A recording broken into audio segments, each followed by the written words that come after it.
أعوذ بالله من الشيطان الرجيم. بسم الله الرحمن الرحيم. الحمد لله والصلاة والسلام على رسول الله. جراين ريكا دين مبين جا حديث رسول ما أمين ترجمة رياض الصالحين صد حفت. نویسکار امام النووي. ترجمه پروفسور دکتر عبدالعزیز خطیب كره ملا أحمد ملا يوسف درشوي رحمة خدل مريان مو توابه. خوش كبران عزيز الدرس ما يوش بريا ودا ما بحثو فضيلتو بانج دكر باب فضل الأذان كا خيرو فضيلتو مكافات بانج چيه حديثا در حق بانج دا مدخواندان اما في درس حدثي دوامي و بحثه بكي حديث 1038 برا رياض الصالحين دبجاء وعن أبي سعيد الخدري رضي الله عنه أن رسول الله صلى الله عليه وسلم قال أبو سعيد الخدري خاطر نقل كرم خدا جرازبه دبجاء پیغمبر خدا عليه الصلاة والسلام هولي قد چه إذا سمعتم النداء فقولوا كما يقول المؤذن وقت هوا دنگ بانگ سحکریه که مؤذن چه بیجه و تکرار بکن مثلا هنی الله اکبر الله اکبر الله اکبر الله اکبر يعني بيجي الله اكبر موجه بيجي الله اكبر اشهد ان لا اله الا الله اشهد ان لا اله اشهد ان محمد رسول الله اشهد ان محمد رسول الله ولي مؤذن چه بیجه مونه تکرار بکن صرف وقت بيجا حي على الصلاة حي على الفلاح من بيجا لا حول ولا قوة إلا بالله لا حول ولا قوة إلا بالله وقت حي على الصلاة هذا مو تكرار ناكه مو لا حول ولا قوة إلا بالله العلي العظيم بيجا وقت ميجا صبحيجي بيجا الصلاة خير من النوم يعني نماش خوي خيرترا وقت مؤذن ولي قلت من بيجا صدقت وبررت وبالحق نطقت صدقت وبررت وبالحق نطقت تراست بود و تو خدا خیر بیه و تا یا راستی یا حق آنی زمان اف حدیث هم متفقون علیها بخاری و مسلم هر که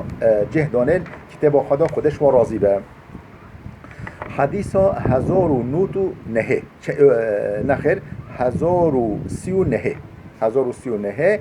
دبيجو وعن جابر رضي الله عنه جابر هو تناقل كلام خدا جرازبه أن رسول الله صلى الله عليه وسلم دبيجو پیغمبر خدا عليه الصلاة والسلام هولي قاد من قال حين يسمع النداء كسي وقت دنگ بانگ سحكرية هولي بيجا وقت دنگ بانگ سحكرية هولي بيجا يعني بشتي بانگ خلاص بي اللهم رب هذه الدعوة التامة والصلاة القائمة آت محمدا الوسيلة والفضيلة وابعثه مقاما محمودا الذي وعدته حلت له شفاعة يوم القيامة أو دوامش تقوليه پیغمبره مونه چه دعایه که پشتی بانگه وقت بانگ خلاص بیا مونه بجه اللهم یا رب هذه الدعوة التامة ای خواه خدانه و دعوت مکمل دعوت نمیجه دعوت مکمل دعوت تام و الصلاة القائمة ای خدانه و نمیجه کو بتکرن گوه دک پشتی بانج خواندن معلم نمیجه بکرن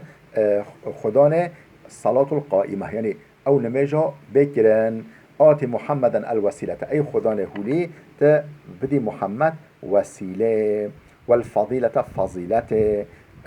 فضيلة كرمه وابعثه مقاما محمودا الذي وعدته وبجهنا أو مقام محمود أو مقام بس نوي خاطي داين أو كتا سوس برادائي تو بجهنا ومقامه كسي في دعاها بك پیغمبر خدا بيجا حلت له شفاعة يوم القيامة رجا قيامته شفاعة مجرى حلال دبا شفاعت مجرى حق دبا از مهدر وی شفاعت وی بکم ازنا خوده رواه البخاري اف حدیث امام بخاری نقل کردی خوده جی راضی به حدیث 1040 وعن سعد بن ابي وقاص رضي الله عنه سعد كر ابي وقاص وكان نقل كلام خوده جی راضی به عن النبي صلى الله عليه وسلم انه قال اوجش پیغمبر خوده صح کریکو پیغمبر هولی گوتی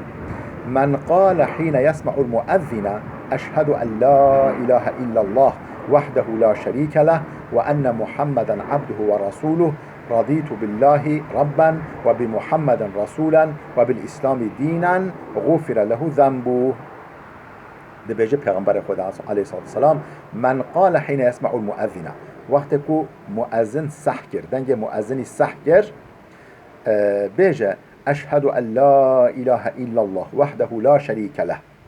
یعنی اشهد بین ددم که خدا جغین خدا ت اله ده تنینه ت معبود بحق تنینه او یک بسر خواه یک تنیکه لا شریک له شریک بینینه وديس أشهد بين ددم وأن محمدا عبده ورسوله محمد عبد بيا وقاصد بيا رضيت بالله ربا ما وك ربك خدا قبيلك يا ما وك رب خدا قبيلك تم معبود ده مش خرناك أن الرب ربيتيا خدا قبيلك يا بتنام وبمحمد رسولا مجي من محمد خرا قاصد خدا قبيلك يا نقب خو خدا ده قاصد قبيلك يا وبالإسلام دينا ما مصل إسلام جي دين إسلام جي خورا وك دينك دين قبيل كليا غفر له ذنبه كسر في دعاء بك جنهوي جرات بخشاندن جنهوي جرات عفو كرن رواه مسلم أف حديثها إمام مسلم نقل كليا خدش راضي به حديثا 1041 وعن أنس رضي الله عنه قال أنس هاتي نقل كرن خدش راضي به قوتيا حضرت أنس قال رسول الله صلى الله عليه وسلم پیغمبر خدا عليه الصلاة والسلام بودی گفت الدعاء لا يرد بين الأذان والإقامة ناف بين بانگ و قامت دا دعا نوع رد کرن وقت مؤذن بانگ دایا و وجهی قامت نانیل و مدت دا و ناف برک دا شخورا دعا بکه او دعا نوع رد کرن او دعا تن قبل کرن الدعاء لا يرد بين الأذان والإقامة دعا نوع رد کرن یعنی تن قبل کرن نقبا بانگو و قامت دا رواه أبو داود والترمذي وقال حديث حسن اف حديثها أبو داود والترمذي هر نقل کرنا والترمذي قلت حديثك حسنة يعني حديثك قنجة نزعيفة. بله خوشکو برین دلال بحثا بانگ خلاص ام گوهای بحثک نو بلال وده بسکنه حتی بحثک یامه یاده بمین خیرو خوشیه دا